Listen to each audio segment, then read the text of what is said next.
This is an important topic today. We are talking about pulse, the heartbeat of all music. Without a good understanding of pulse, music can fall flat and leave listeners disengaged.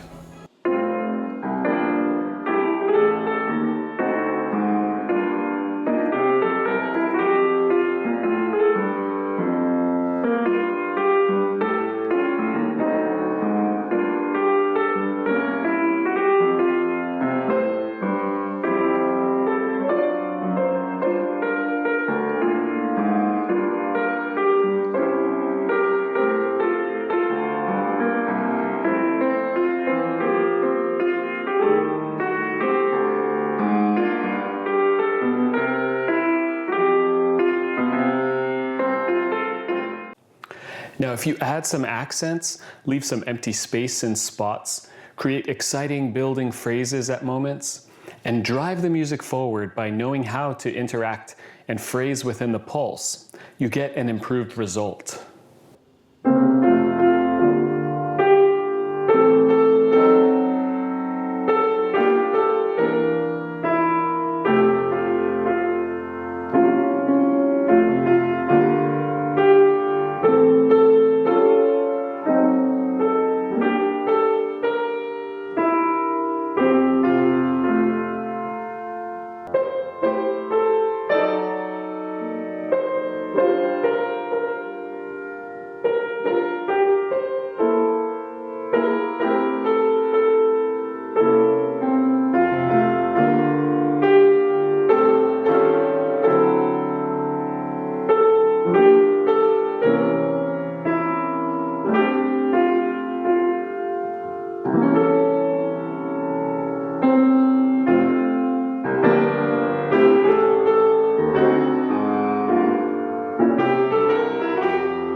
One big problem with listening too much to the click-click of the metronome is that it traps you here.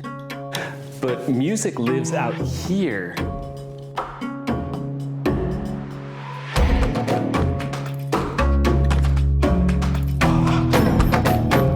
Keep in mind the big picture and tell a story. Okay, let's get technical for a second.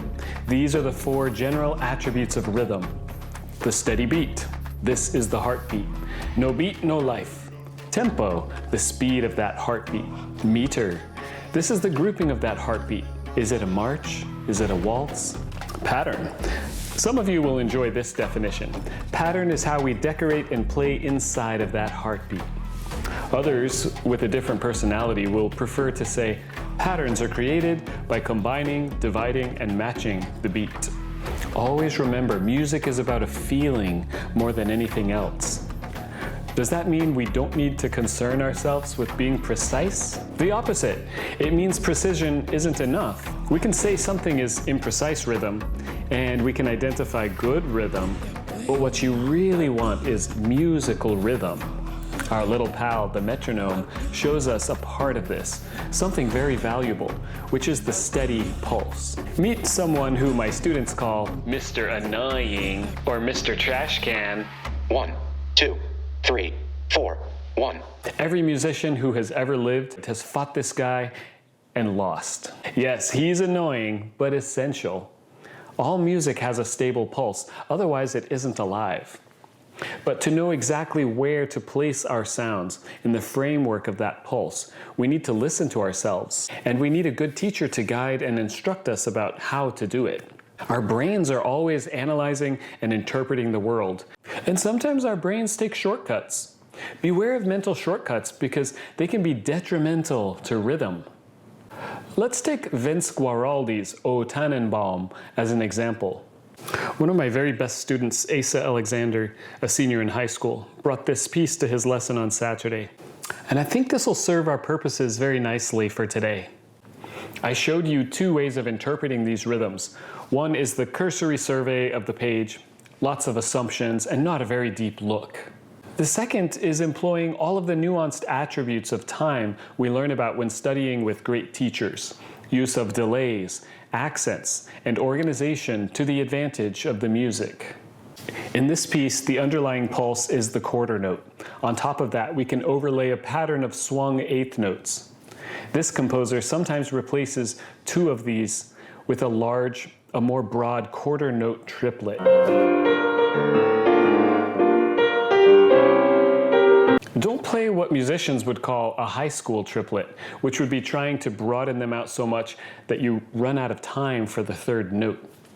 They sound like this. Triplet, triplet, trip. Instead, listen carefully so that you get three even sounds. This is what a good triplet sounds like. Triplet, triplet, triplet.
These sounds are meant to emancipate you and your audience from the shackles of the steady beat.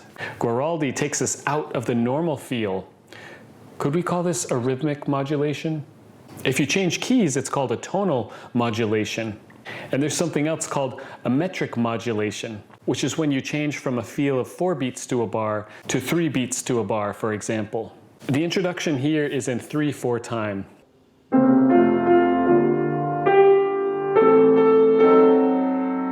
And this cool swing section which follows is in 4/4 time.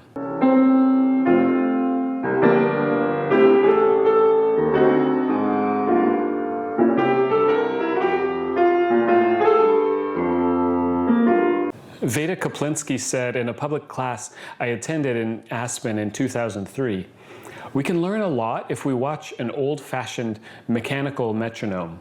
What we see is the sound doesn't happen when the pendulum reaches its outermost position, but rather right after, when it's on the swing back to the center. What this tells us is that a musical pulse is not binary or a simple single point in time, but rather it has a short end and a longer part at the very least. It tells us that the concept of a musical beat is more complex than a point in time." Colonel Lowell Graham of the United States Army Band said, "I don't do dirt." But he also said, "Play your note as late as you can without slowing down." Both of these wonderful teachers are pointing roughly to the same thing.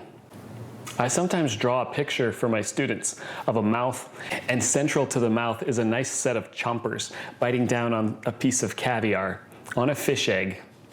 Imagine you apply more and more pressure to the fish egg until it bursts.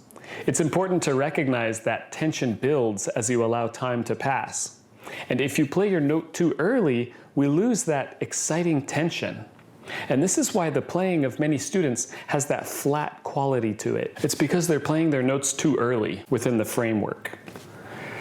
You can see how Guaraldi creates little episodes within a section where the rhythm patterns change to create little contrasting phrases.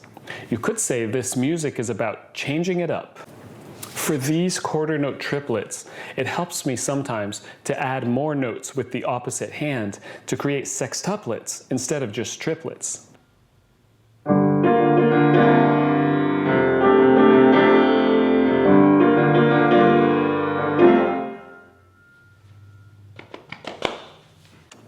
Sextuplets are much easier for me to feel, and it can reveal to me how the triplets are supposed to sound. Just listen to every other note of the sextuplet. Most students will keep their hands very still, and each sound will be slightly early and too compressed.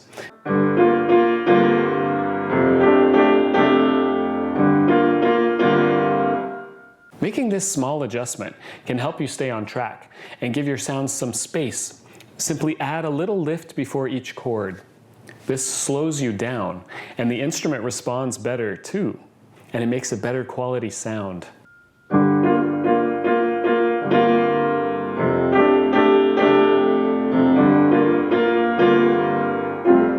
Here in measure 41, he writes this fancy 16th note little lick in the right hand. The secret here is to wait and play these slightly late, then rush to catch up to the beat. The effect is quite jazzy. It slingshots you into the next bar.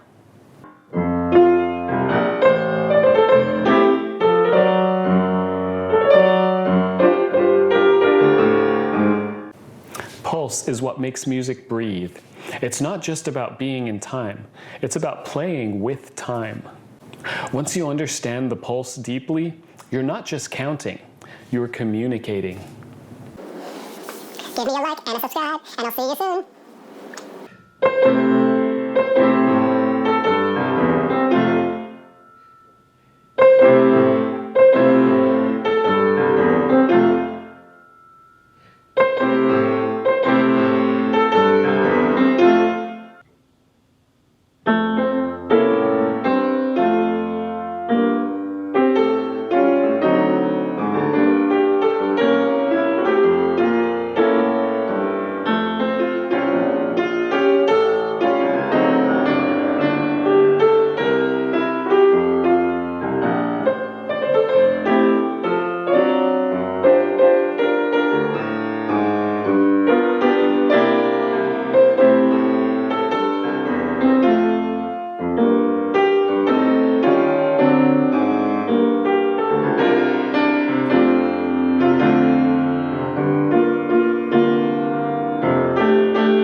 Not amused.